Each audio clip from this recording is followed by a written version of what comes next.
Bismillah, alhamdulillah, wassalatu wassalamu ala rasulillah.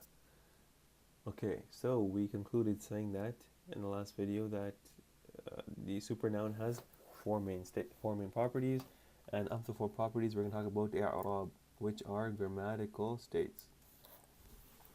So there are three types of grammatical states: rafa', nasab, and jar.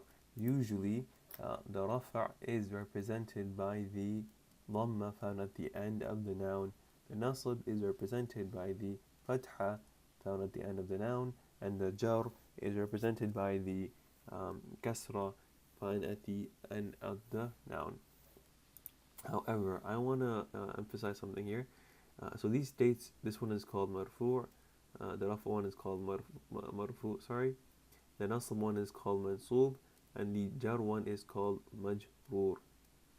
So you will notice that they have specific names for each of these types of states. This is because not always is the state represented by the haraka. That is not always the case. Sometimes the haraka is also being represented by something else. Therefore, we're not going to just say that every single marfu' state is a dhamma. You can't say that just because it has dhamma, it's marfu'.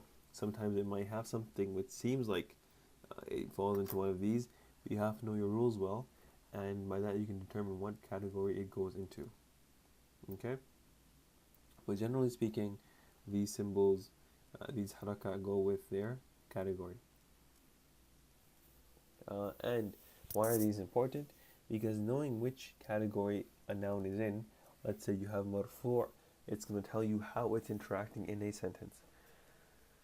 So if a noun is in the marfu' state, it can either be the doer in a verbal sentence, like if you said nasara zaydun musliman, put that up here.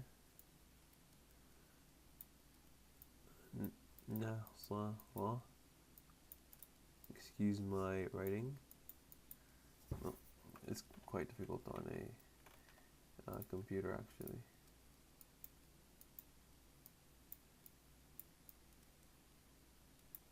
Nasara zaydun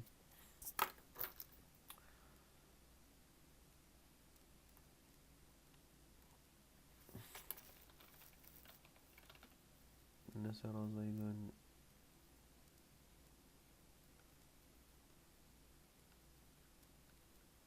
musliman. Okay, so if you look here, you have zaydun, which is in the marfu' state, and we can see here that it is actually the doer for the verbal sentence. Similarly, in a nominal sentence, you having something in the marfu' state can indicate that it is either the subject or the predicate. Sentence structure itself we'll get into later, not at this point, but just know that marfu' can indicate that it's either the doer in a verbal sentence, or it is the subject or the predicate in a nominal sentence. Okay, moving on, you have the mansub state. The mansub state usually indicates detail or the object which the action is happening upon for the verbal sentence. For example, in our example over here, you have the mansub state. You have these fatha indicating the fathatain indicating the mansub state for musliman, and you can tell here that zaydun, he is helping musliman, a Muslim. So Zayd helped a Muslim. So the detail or the object of the action is in mansub, and that tells you that Zayd helped a Muslim. Next you have jar, or the majroor state, and usually this is because it's after a preposition. Certain prepositions put nouns into a jar state, a majroor state, or they show an association. So two nouns are associated with one another, causing the second one to take the kasra, being a majroor state.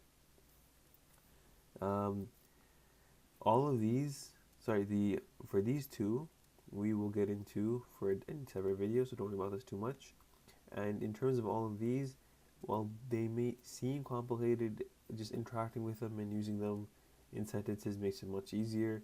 and you get used to it, so it's not that difficult. What you have to remember is that the state is important. So knowing majroor, knowing mansoob, knowing marfu', and knowing that not always that these are represented just by the haraka, they also represent by different things, which we'll go over a little bit, because that will tell you how they are playing out in the sentence or interacting with other nouns as well. Yeah, let's talk about the properties. Let's talk about the properties. The first property is light or heavy. You probably noticed that. Let's take a noun here. Let's say qala mu or qala mun. So this can take either the tanween or بغير tanween, without the tanween, and that is light qalamu or heavy qalamun, right? This is important because some nouns they never take the heavy version, which is the tanween version. For example, the word Ibrahim. Ibrahim will never be Ibrahimun. It will always be Ibrahimu. Okay, moving on, we have flexibility. So this is qalamun. This can also be qala. This can also be, where's my mouse thingy? This can also be qala min, and this can also be qala man. So this is fully flexible. Why? Because it is a pure Arabic word, and therefore it can take all three grammatical states visibly, right? So it can visibly take all three states. Some words in this category are non-flexible. Now, for example, you have the word, let's say, Musa.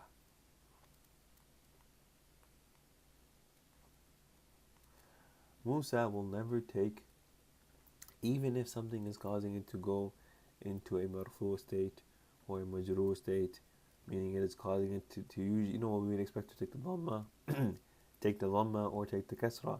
It will never actually take either of those. So even if this is in the marfu state or in the majroor state, it will never visibly change. It won't ever become musu or musi. It would always be Musa. And before we said that sometimes something can be in a state and the haraka cannot match, right? The haraka is being represented. So this fatha represents all of its possible states, right? It will never change. Okay. Next is singular and plural pointing words. For example, هذا. هذا means this. You will never find. Oh, you don't need that last. Okay, sorry. هذا means this. You will never find ever something like هذه or هذو.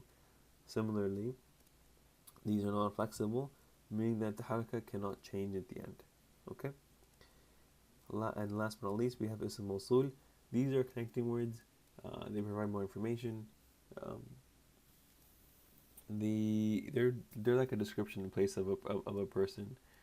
For example, you have man or alladhi, like those who, ya ayyuhalladhina amanu, those who claim to believe.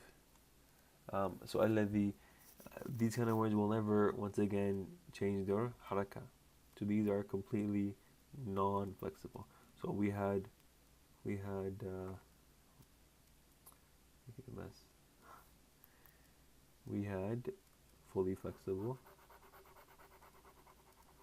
This was fully flexible, right?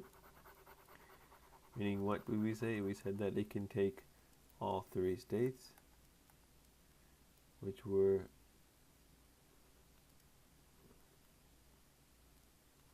qalamu, qalaman, qalamin. All three states can be taken.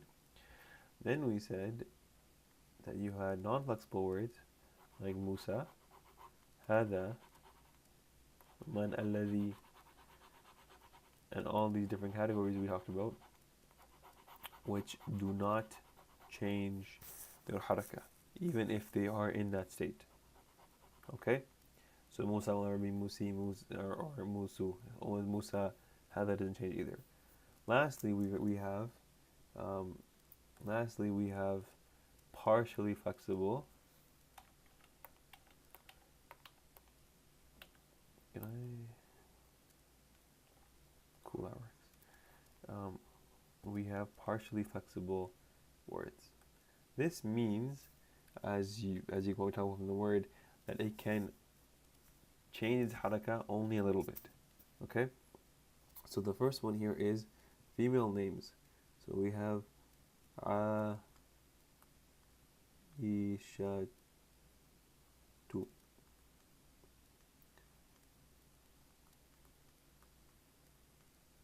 Okay, Aisha. Aisha. Okay, so this is partially flexible. So we said here it cannot be heavy, so it will never be Aishatun, and it can never take kasra. So the three states is going to be Aishatu, which is marfu', Aishata, which is mansub, and for majrur is going to be Aishata. So it can only take the fatha or the dhamma. And this is for the entire category. It is only partially flexible, right? These words you'll come across, it's important to know them, that they're acting this manner. Because it'll throw you off, right? Just because you say fatha here doesn't mean it's in mansub state. It can also be in majrur state. And you have to go back to your rules and you have to see if it's a preposition, is it a detail for a verbal sentence, things of that nature, and you can figure out what state it's actually in. Okay. Also in this category, you have names of places. So the proper names of places, for example, Mecca, will never take kasra. It's partially flexible. Non-Arab names, like my own name, will not take kasra. Names of colors, like ahmaru, red, abyadu, white, they will never take kasra. Comparative nouns, akbar, which is bigger than, which is bigger, they will also never take kasra. Body defects, so if you have physical disabilities, like I think Araj is an example, like you have a limp, then that word will never take kasra. And lastly, broken plurals with alif in the middle. So when you have broken plurals, we'll get into this when time comes. You will see that some broken plurals have an alif in the middle. If that is the case, then they will not take a kasra. They will be partially flexible. Okay? These are a category of all those partially flexible nouns. I hope that was clear. Let's get into some examples. Okay.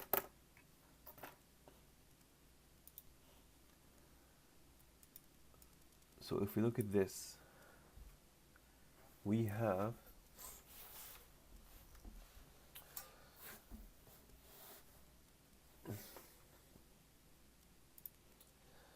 so in this example here, we have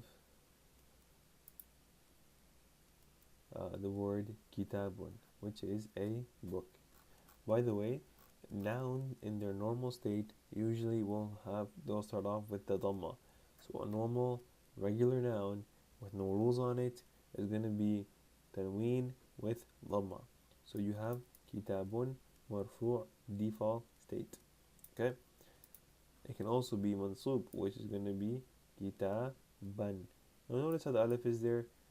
This is it's written there sometimes to avoid confusion, in the sense that sometimes you have an extra alif there to show a word is ending. Other times it's there because of the fathas. Lastly, you have the majur, which is kitabin. Okay, so you can look at this and you can easily determine that this is the marfu state, this is the mansub state, and this is the majrur state. Also, we mentioned that sometimes you might have a word which it has a particular haraka, however it does not follow the same state for the haraka at times. What do we mean by this? Let's say you had the word عائشة عائشة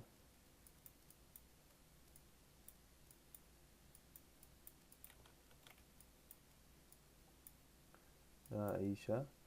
In the rough state we had عائشة too. Okay.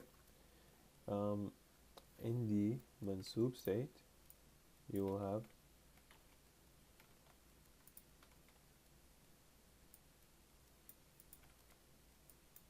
just one moment, just gonna put this here for ease. Okay, we'll have now state Aisha 2. In the mansub state you're gonna have Aisha ta.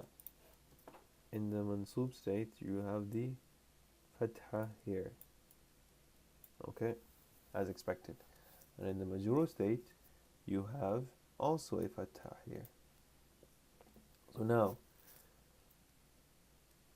in the rough state you had initially in kitab when you had the dhamma, you also had it here very clearly marfu'. Similarly in the mansub state for kitabun, it had kitaban, and you can see the haraka which is fatha, easy going. Same with the Aishata, fatha, you can tell it's mansub. In the majrur state for kitabin, it had the kasratain, very obvious. And in Aishata you don't see Aishati as expected. What you actually see is a fatha. So we said before that this is something that is partially flexible, and in this example here we see that even though it is in the majrur state, it is not actually taking the kasra as expected. That's what we expect, but that's not the reality. So how would you tell the difference between these two? You have to just know by your context. So if you know that there's a verb and she is the detail of that verb or the object of that verb, then you can tell that this is probably going to be mansub. And if this is being associated, if she's being associated with something, then you can tell that this is majroor. But you see the importance of being familiar with the state and the concept of the state versus just being familiar with the haraka at the end of the sentence. That is not always indicative, it is often indicative. Okay, I hope that covers that our i'rab discussion.